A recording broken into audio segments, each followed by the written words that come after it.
রাখবা, ঠিক আছে নি? এটা তুমি আজকে বাইরের কাছের থেকে গাড়ি শিখে যাইতেছো, ঠিক আছে নি?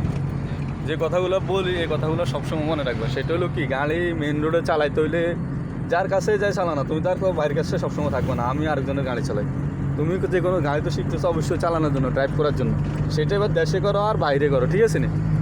তো সবসময় একটা কথা মনে রাখবা, গাড়ি চালাবে যাওয়ার সময় আইসা রিল্যাক্স মোডে গাড়ি চালাবে, কোনো উড়াউড়ি করণ যেত না। কারণ উড়াউড়ি করলে যে কোনো একটা দুর্ঘটনা ঘটে যায়। কখনও গাড়িতে উঠে কোনো উড়াউড়ি করা যেত না।